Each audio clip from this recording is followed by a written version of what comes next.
Hello, everyone. My name is Marcio Katz. I'm the Chief Operation Officer for Get Global International, and this is our Get Privacy podcast.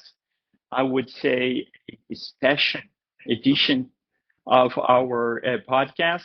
I have here my co-host, Jennifer. How are you today, Jennifer? Good. It's hot in Good. Texas, but other than that, okay. Yeah, I mean, I'm in Florida right now, so Oh, it's oh. it's it's it feels like a sauna. I mean, Hmm. it's not the kind of weather that I like, and No. you do know I come from Brazil, but this is like hell. But anyway, I like it anyway. And talking about Brazil, actually, we are thrilled to have our guest here, Renato. Thank you so much for being here with us. He's the Global Privacy Officer for Twitter. And by the way, he's Brazilian. How are you today? I'm great, Marcio, and Jennifer. Nice to meet you. I'm great. I am in a little bit uh, colder place. So I am on the. Let's say we're talking about the European summer. I'm talking about from Dublin in Ireland, a few hours ahead of you folks in the U.S. Not as hot as in the U.S., not as hot as in Brazil, but it's still we are talking about summer over here. Yeah. So Yeah. good to hear. Thanks for the invite. Yeah, okay. Oh, it's our pleasure to have you here today because our slogan, Get Global's international slogan, is data privacy nowadays is global. And this is a perfect example how data privacy has become global because Jennifer is in Texas, I'm in Florida. We're both Brazilians, but we work for American company. You were based in Europe, so many different things that shows that data privacy nowadays definitely is global. And Twitter is a global, not just international. It's more than that covers pretty much the whole world. It's Yeah. a global organization. So I think that one of the most difficult things that you need to deal with is how to deal with data privacy around the globe. Yeah. So I'm going to start by asking you, first of all, about yourself. I think people are would like to know who is the guy, who is the professional behind, data privacy for such a important platform as Twitter. So I would appreciate if you could just talk a little bit about yourself. Yeah, for sure. First and foremost, I am Brazilian, as you mentioned, and I guess wherever I go, I've lived like in 11 different cities around the world already. But wherever I go, I say that the first thing in my resume is that I am Brazilian. Yeah, and even more, I'm from the northeast of Brazil. I'm not from São Paulo or Rio, the cities that people know around the world. I'm from a very way prettier part of Brazil and way hotter part of Brazil. And I've been, let's say, researching and studying and working on the intersection between law and technology and privacy for my entire career. As a matter of fact, I started on this when I was in the middle of the law school. I always wanted to be an engineer, and I couldn't for some reasons, and then ended up like trying to get used to code when I was like a teenager. I made some tiny money selling some software to my neighborhood friends back in Fortaleza, my hometown. And then I wanted to find a way to get to go computer and law. So I had a professor at the university at the time, the law school in Brazil, that like really took me with him and say, let's start doing that. So my master's degree in Brazil, I also have a master's degree at the NYU at New York University and also the National University of Singapore, always in the intersection between law and technology. And I also have a PhD from the University of São Paulo in Brazil, also about this. At the time, like I finished my PhD in 2021. The research topic was about explainability in AI systems. And right now, we have the AI Act with the entire section on explainability. We have the recent Brazil AI Bill of Law with an entire chapter on explainability. I even had the opportunity to depose on the Brazilian Senate hearing about the AI Bill of Law, and the sections, the topic that I covered and what I proposed at the time, it was included in the AI Bill of Law. And there is the academic parts. Within the professional parts, Marcio and I, like, we are old schools in Brazil, let's say. We've been within the discussions about how to regulate internet and how to regulate technologies since the inception in Brazil. Like back 2008, 2009, that's where 2010, when Marcio and I met in Brazil, we had the opportunity to actively contribute to the Internet Brazilian rights framework that is called Marco Civil in Portuguese. We had the chance to actively contribute to the discussions that led to the Brazilian General Data Protection Law, called LGPD right now, which is influenced by GDPR, not a copy, just influence. There's a lot of differences over there. And then, again, all my professional life was the intersection between law and technology. So I started at a law firm in Brazil. I went to the private sector. I also came back to a law firm. I was a partner at a law firm in Brazil. And then I started in Twitter in 2020 as the regional leader for Latin America. So dealing with all of the privacy regulations and issues from legal, policy, operations, program manager in Latin America. But however, at the time already at Twitter, we were and we are a very small team, very flattened, that we were cross-functional. And at the time, I already started to work on matters in other regions, in the EU, in APAC, in Asia. So I spent some time in Singapore. Before joining Twitter, I had already spent some time in Singapore. I had spent some time in France. I had spent some time in the US. I spent some time in Central America, South America. And because I had these international connections and a little bit of knowledge about the aspects of the regions, I started to also support Twitter's global privacy team in matters on those regions. So when the team got bigger, and because the company got more regulations, more scrutiny, we had to enhance the team. So we had what we called at the time the international leader. So that's what brought me from Brazil to Ireland, to Dublin, because the international headquarters for Twitter and for the most tech companies in the EU and international wise that talk outside of the US is in Ireland. There are many reasons for that. So I moved here and I took the international lead position and started to oversee not only Latin America, but also the other parts of the world. So there were and still there are regional leaders, leader for EMEA, leader for Latin America, North America, leader for APAC. So they started to report into me. With the changes at the company, with the change in senior leadership, the acquisition by Elon Musk, there were a lot of changes in the team, and I started to serve as Global Data Protection Officer. So right now, I lead different privacy teams at the company, continuing to be in different regions of the world. But just to close the response, Marcel, I continue to be the Brazilian guy that is like has the opportunity to work in a global ecosystem. Yeah, very good, excellent. I would add some things to what you have told us. Actually, Renato, I would say he's the second, one of the most brilliant professionals, but he's the second generation of cyber lawyers in Brazil.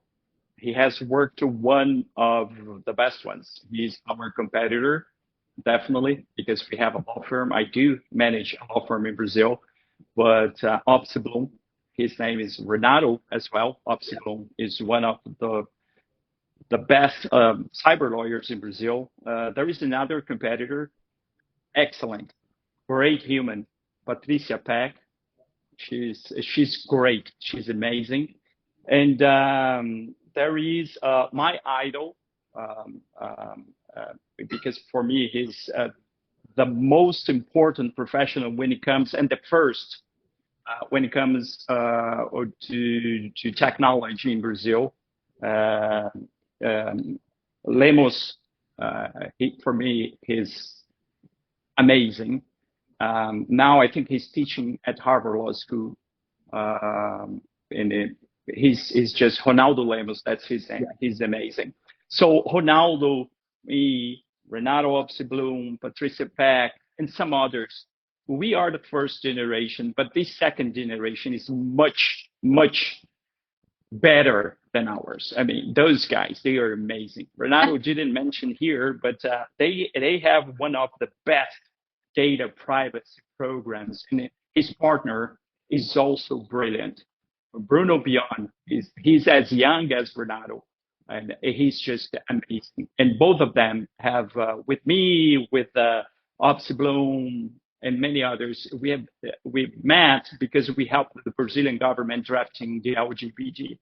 And I definitely got like surprised by the quality of the second generation. And here we are. So congratulations. I mean, it's just the beginning. So Jennifer, what would be your first question for our guest?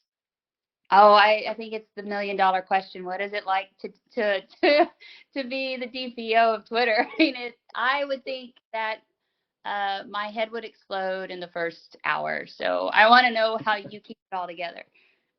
Yeah, and before he answers that, I think besides his hard skill, he's extremely well prepared, but his soft skill is also amazing. You can see the smile. He's a people person. He's going. So I think that's one of the secrets here. But yeah, go ahead. It is, and I guess we have that from Jennifer. I know you're from the U.S., but in Brazilians we have our way on that. Yeah, but one thing that I can say for sure, it is not dull. There is never a boring day working at Twitter. It is a roller coaster in many ways. It is challenging. It is fast-paced.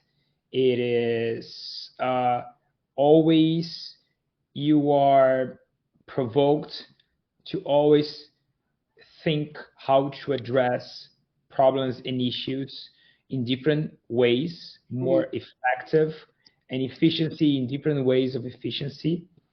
No one is settled by the common phrase that, oh, this is how the way that things are done. There is no pre-established way of how things should be done. You should always strive to think different, do things better, and work cross-functional. There is no, and this is something that I have always believed, the idea of hierarchy. So just because someone is saying something that is like the set in stone, that is like the utmost truth, so you have to work on that. But however, like one of the best things about working at Twitter, even with all of the changes, is that I, myself, and all of us have the opportunity to work and to be with some of the most brightest people in the world, and more like really up there for the challenges. We call them rock stars. Literally inside of the company, folks that are there, we call them rock stars, and they are there because like it's public. It's really public how many people left the company for many reasons. So the people that are there, they are doing a really hard work. And as in the privacy team, which I have the opportunity to lead and to manage, I guess we have a unique structure of the team that helps Jennifer to deal with all of that. Right. Every single company will have its own privacy governance structure. If we go through our peer companies in the US and other parts of the world, all of them will be different. One of the things that I like the most, and I've been doing this for a lot of time, is to build teams. And I've had the opportunity to build privacy teams in law firms, in-house at national and multinational companies, at Twitter. And the way that we have our teams, it's quite unique. And if you give me I like to describe it, this is also public. I am the global head of privacy and the global data protection officer. Yeah. So I lead, I like to say I have the opportunity to lead all of the privacy teams at the company. So I lead the Office of Data Protection that deals with users' rights, that deals with regulatory responses, with investigations. I also lead the Privacy Council team, with some companies call it the Privacy Legal Council team, and we have senior privacy councils in the different parts of the world. There we call them the regional leaders. So as I mentioned, regional leaders for EMEA, for North America, for Latin America, for APAC. I also lead the privacy program manager that manages our programs, so like a training and awareness, privacy review, compliance with particular set of regulations. I have the opportunity also to lead our privacy risk team. We have an entire team to deal with risk, to manage risk, and to track our implementations to reduce the risk to an acceptable level. Also, the SGRC team, our close interface with the software development team and the InfoSec team. And I also have the opportunity to lead the privacy engineering team. So wow. even though I'm a lawyer, has always been a lawyer. All my education is within the School of Law.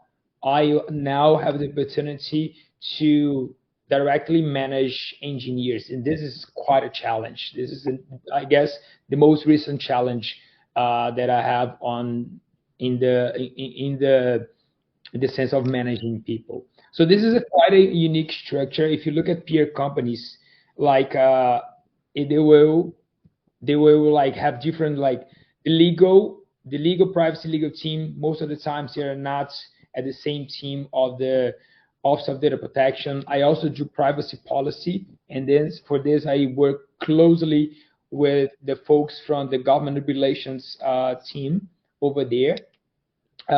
So in a lot of companies, all of those teams, they are separate and sometimes even work in silos. At Twitter, because we are a very flatter company, we like all of the privacy teams, they are within this structure, and I have the opportunity to manage and lead those folks.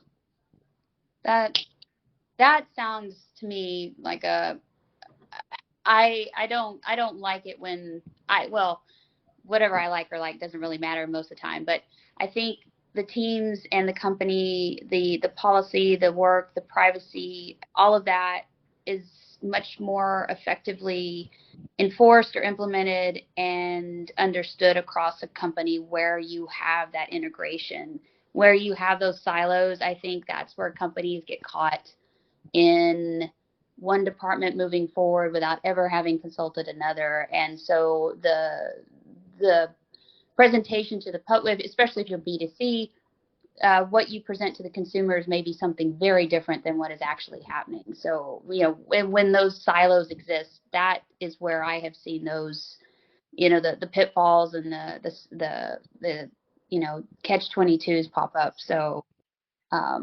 it sounds like you're, distributing that understanding and training across all these different departments, and hopefully the company, I mean, that's a lot to take on. What you just described, that's a lot of oversight, and but it sounds like you're fully capable of managing that. I hope Yeah, so. it's I hope so. it's all about management, actually, right? Here in the United States, people think that data privacy is a legal matter. It's definitely just a part of the whole thing. You got to manage, Yeah. right? Data privacy. So I really like the structure because the team is going to take care of the routine. The other one is the legal advice. The other one is more about awareness, and the other group is taking care of risk.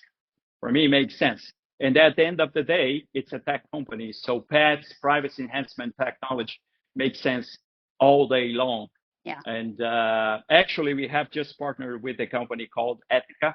And I think I know that Ethica. yeah, I do know that you guys know Ethica because Twitter is a client. So anyway, but we have just partnered with them. Actually, a internal conversation here. Jennifer, I need to talk to you about Ethica, okay?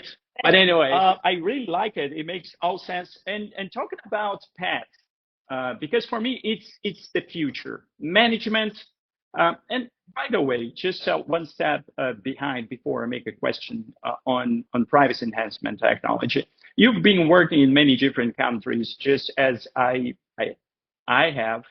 And definitely, it's clear for me, it's crystal that every market goes through the same steps. At the beginning, they don't know much about data privacy. They think that it's all about the lawyers. Then they start to realize we gotta do some things here that goes way beyond the legal advice. It's management. But now we have PETS, privacy enhancement technology. So under the GDPR or the LGPD, processing, which is the term, personal information is much more done by a software than manually. And people forget that the softwares need to be compliant with the regulation. Otherwise, the company is not going to be compliant. So my question is, how are you guys dealing with PETS, privacy enhancement technology, in your organization? Good question, Marcio. I am also very much a fan of PTs. Have always been. I even started my when I did my LLM, my master's degree in privacy at the time.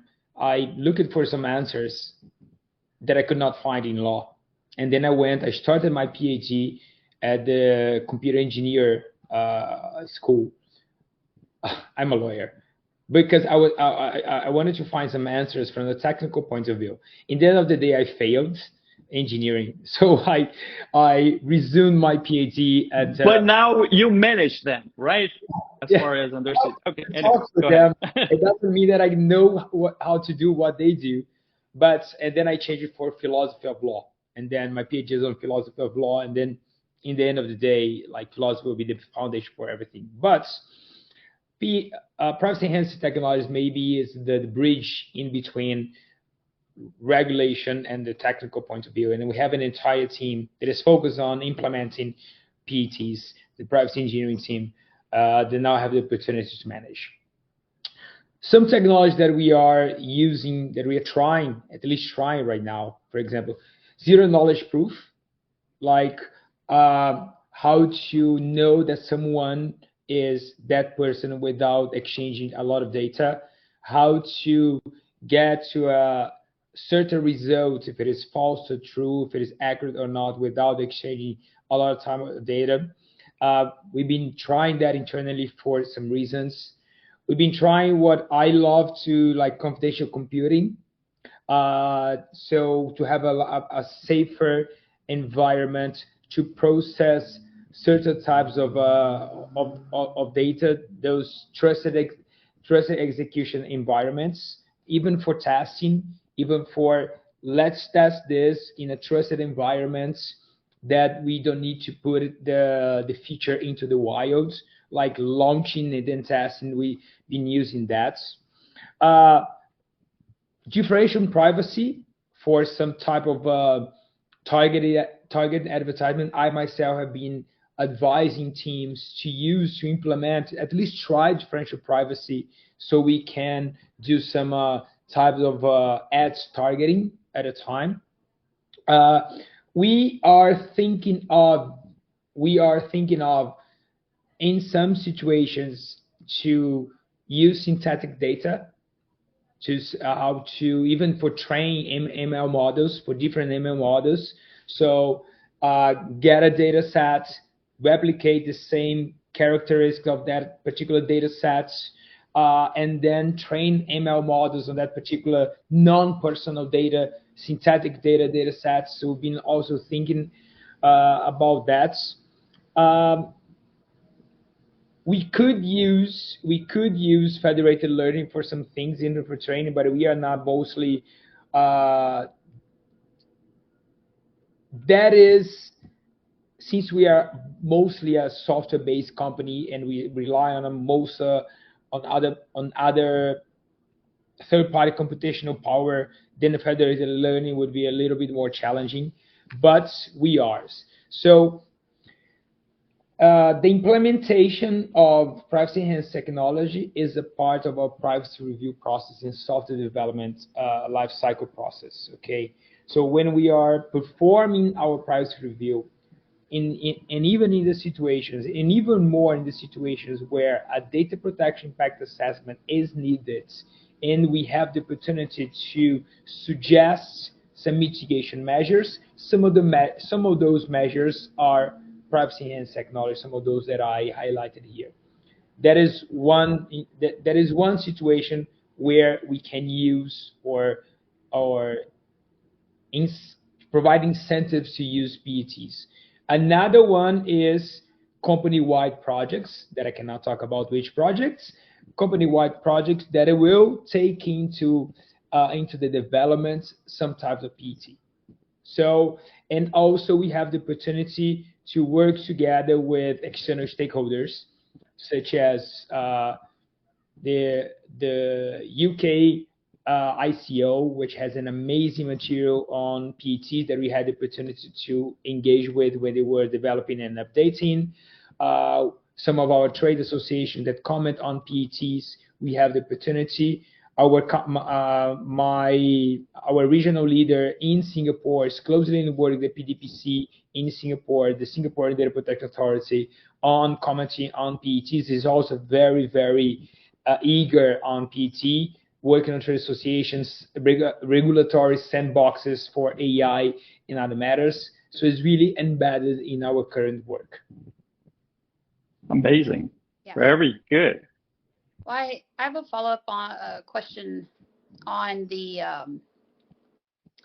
targeted advertising, because that seems to be the meat of all the U.S. privacy laws is getting either consent or not getting consent, but allowing consumers to opt out of that targeted advertising, both at a the global privacy control that California has espoused, or other global opt-out mechanisms, whether that be through the advertising groups or other government or organizational sponsored opt-outs. So how I have always thought that the consumers, at least in the United States,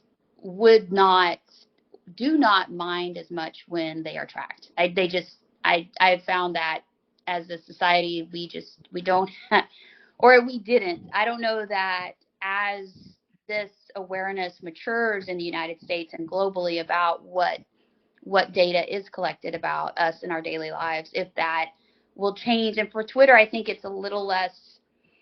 I mean, people join Twitter to engage and voluntarily provide information. And it's not so much, I think it's, from a consumer standpoint, it's not as sensitive, it's not as invasive as something like Google Maps that has background tracked people for a number of years. So there's less of a sensitivity, I think, with platforms like Google, like Twitter, where it's more of a voluntary engagement and a sort of a community engagement. All that to say, Twitter still and lots of companies still require, need, and have a basis for that targeted advertising. So when you're looking at that, and and you say Twitter thinks outside the box. Do you think that there will be out of the box and non-PII type tracking, whether it be a PET or something else? I just think that is coming, that there is going to be, whether it's AI driven or, clean data set driven, that this new ability to recognize a need or a trend with your consumer base for targeted advertising purposes, it's not necessarily targeted as much as it is an awareness of what is needed or what is trending, particularly with a platform like Twitter, where one tweet could, force several threads to focus on a certain subject. Jennifer, we can, like, companies can still target without tracking. Okay. So different ways. So differential privacy can help with that. So different. So, but that being said, I like someone that you mentioned here, that this changing mindsets of people, of are they comfortable or not of being tracked? Are they comfortable or not of being targeted? Are they comfortable or not with sharing certain types of data? I think that's why, because people started to better understand the impact that it may have. I don't think that most of the people are annoyed if by non-intrusive advertisement. However, people may be annoyed by the additional purpose to which that data may be used. I'll give you one, like I give classes. I know that Marcia gives a lot of classes, for example. Like the same data that it may be potentially used to target someone, if this data is shared to an HR company, and because of that you lose a job opportunity, or if that same type of data is used to ingest credit scoring algorithm, and because of that your credit score is going to go down, and you cannot get a good mortgage to finance your house, and you have the opportunity to lose a good house to live in a good place, that will impact you. So people will, not only people were not aware that this could happen, but also companies got more thirst to use that type of data for this particular type of purpose, a lot of times in a non-transparent way. Right. So the more you give control to people, the more you give awareness, and then to give awareness, the more you give control to people, I like to believe that can be turned into trust. And this is something that we have at Twitter. We see privacy as trust. Yes. If users trust us with their data, so we can foster their communication. The way I like to see Twitter is the public communication layer of the internet, where people have their own voices. They're free to use their voice within some boundaries. But and for that, they need to entrust us with guaranteeing their privacy, and we need to keep that promise. If we do not keep the promise, they will not trust us anymore. If they don't trust anymore, they will not use the platform anymore. If they don't use the platform anymore, the revenue will come down, and then the rest is history. So that changed. And just to close the loop on this, some of these privacy enhancing technology, such as differential privacy, can help on still provide advertisements to groups of people, interest-based. For example, I want to target people that self-consider themselves as men, that have between 30 to 40 years, that like sports, that live in Texas, for example. I can still target those people without getting specific details about those people within that group. The entire industry was very much built upon what we call deterministic probability. So I need to know, to determine that Jennifer is Jennifer, to target her. I don't need that anymore. I can rely on more probabilistic targeting, deterministic targeting and probabilistic targeting. So Yeah. targeting a group that share common characteristics, common values. I can still sell some products, and if some people within that group are not comfortable or being tracked in particular ways, give them control for that. That makes a lot of sense. Yeah, I think data privacy is all about education. It's all about changing the culture, giving awareness. Because if people do understand the risks, and that's for me, that's the main, that's the central point here. People sometimes they don't know the risks. Once they know it, it's fine. I mean, each one is free to take, actions, the decisions they want to. But at this point, I feel that most people just don't know the risks. And the companies, I think they take advantage of this. I know, they are our clients, but that's exactly what we are here for, to help them, finding the balance between being profitable, but at the same time respect the consumer's privacy and mitigate the risks. It's not just about being invasive, but also mitigating risk. I might not, as a company, invade your privacy, but what kind of risk am I bringing to you for not taking care of your personal information? So I think that's the main thing here that we need to focus. It's interesting because it changes from one society to another depending on which stage that society is on that matter, which is data privacy. So here in the United States, I think it's just a question of time. People are going to understand a little bit better, understand the risks, and probably they might become a little bit more concerned about sharing their personal information. And once the consumer, has a higher concern, companies start changing. That's the way it is. And for me, it's interesting because it's the counter of freedom, but people are controlled because all the companies they have their personal information. So what kind of freedom are we talking about if you don't have, a second generation of a human right, which is your privacy, at least not in the digital world. So for me, it doesn't make sense. And even here in the United States, data privacy is not a human right, it's a consumer right. So at the end of the day, I still have the same opinion. What kind of freedom are we talking about if I'm not free to have my personal life? Because all the companies, they have my personal information, they know everything about myself.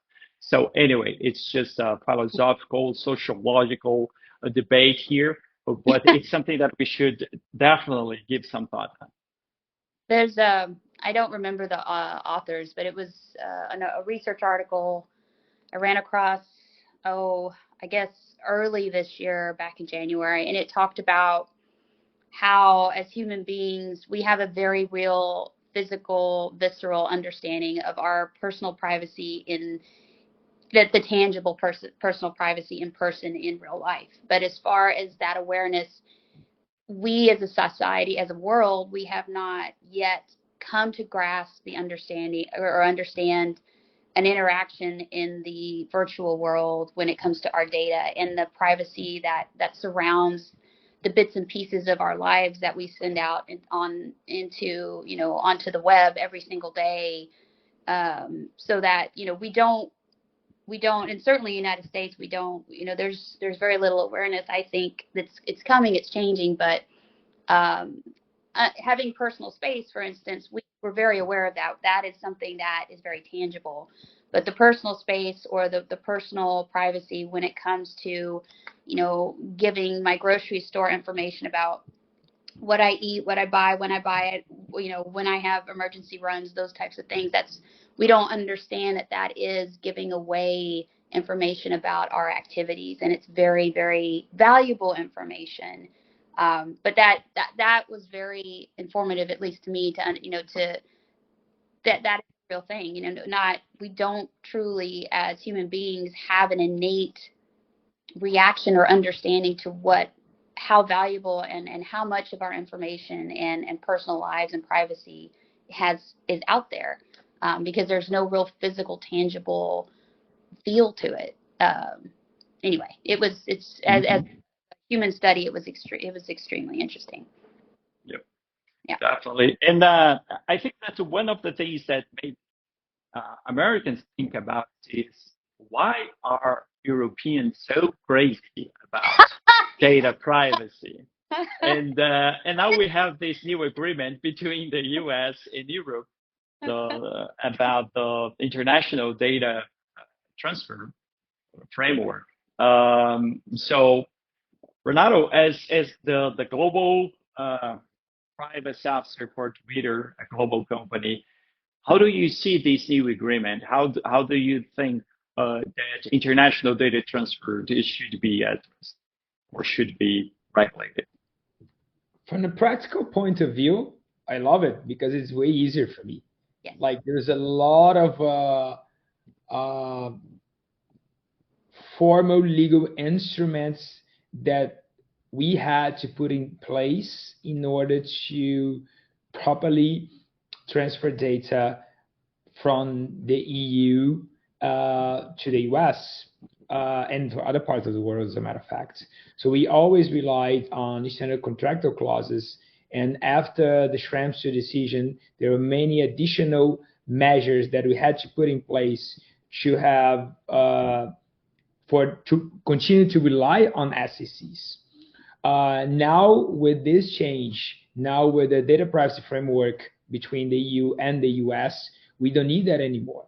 Like if we are a part of the what used to be known as privacy shields, if as a company, as a US company, if it is registered at the Department of Commerce and follows the principles for the national data transfer, the Department of Commerce, and the new set of principles and accountability measures and recourse measures that you have in the data privacy framework, then you have a free flow of data. So it is way, I hope at least now, like this is brand new. This is literally last week as we record over here this podcast, but we are already making all of the adjustments for the rest of the world continue to rely on standard contractual clauses, and for the US, we'll probably rely on the data privacy framework. Okay, perfect. And do you think that agreement will stand? Because we do know that we're going to have another lawsuit, and so. Yeah, I think we'll have to wait for the test of time. There has been already some privacy activists that have an important role within the ecosystem and within the discussions to raise the bar, but they have already manifested themselves that they will try to challenge some of what they consider to be limitations that continue to exist within in the new framework. Don't know how much time that will take. The last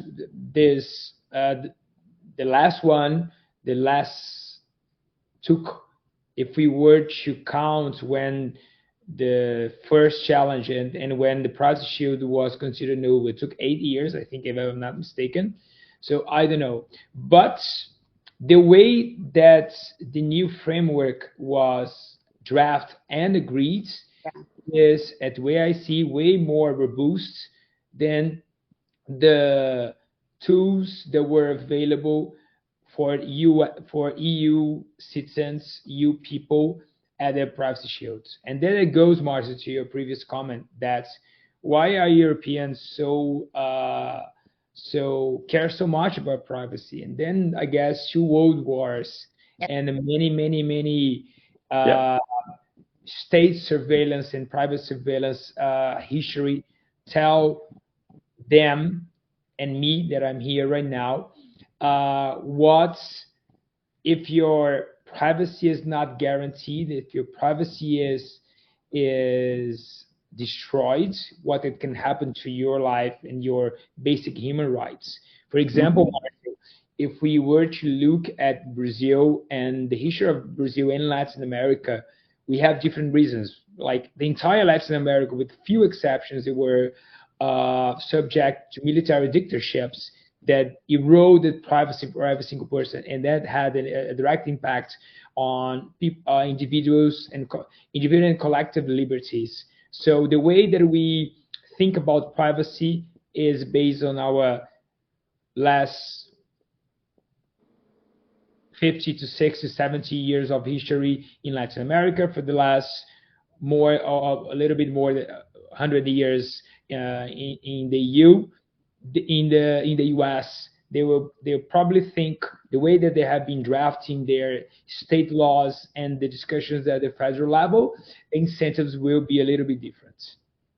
Yeah, definitely. All the Nazi regime and the things they've done to the Jewish people was because of all information they hold on those people. They were able to identify them quite easily. So definitely that's the biggest concern. What kind of personal information people have on each one of the citizens, and what kind of use they're gonna have for that kind of information. So yeah, Americans might not understand why Europeans are so crazy about data privacy, but Europeans do know why they are crazy about data privacy.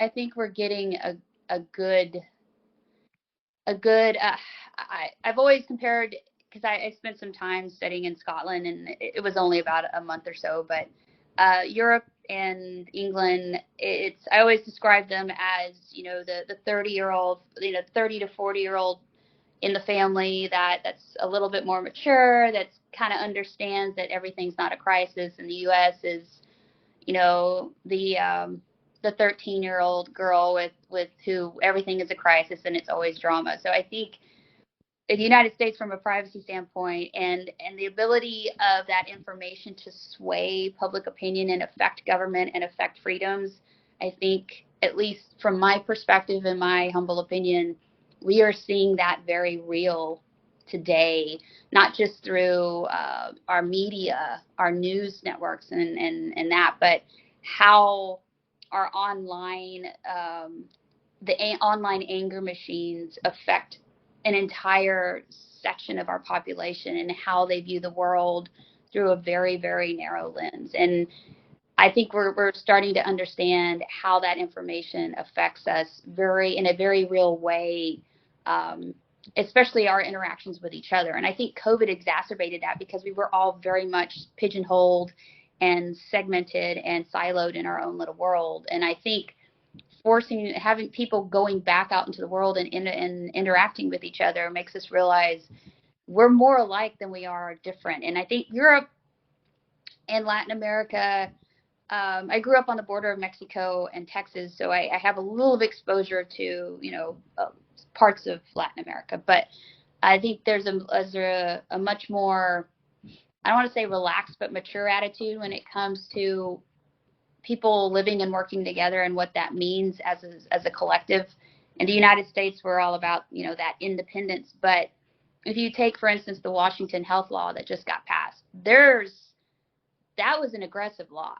And I think, when you explain that to people, and certainly people who own like chiropractic clinics or things like that they're like, what? I have to do what? And it's like, yeah, you can't package this data up and use it to market to a whole different section of people if you don't let them know. Like, that's not what they gave you that information for. They don't want to buy, your next collagen product. They want to go in for chiropractic care. That's two different things. And so all that to say,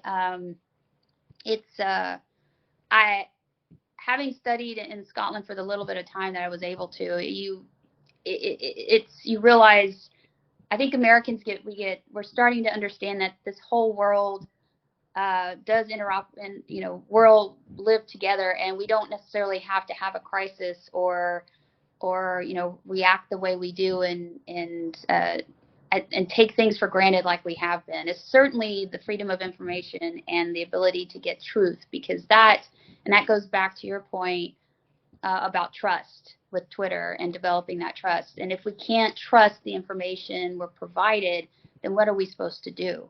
And that's, the trust, the transparency, all of those things are becoming more and more important here in the States. At least, so yesterday I gave a CLE, and that was one of my points to the attorneys, because as law firms and attorneys, we hold some of the most sensitive personal data there is, and if you can't protect it, and there's simple ways to do that as far as law firms go, and if you don't need it, don't collect it. If you're not using it, archive it or encrypt it or do something with it to where it's not accessible. But these are just simple steps that we haven't even had to think about, because going back to that one point about, we just don't recognize how much we give away and how much of our existence is used by companies for other purposes that we don't even know about. So, yeah. Perfect. It's all about educating people. Yeah, excellent. Well, guys, this was a longer episode for a good reason. And we've been talking for almost 1 hour here. It's a big podcast, but I really enjoyed it. So, Renato, thank you so much for being. You were extremely generous in sharing with us a little bit of your routine, a little bit about how Twitter deals with data privacy. So, thank you so much. Thank you, Marcio. Thank you, Jennifer. Thank you, Get Global International. It is, Marcio, always a pleasure.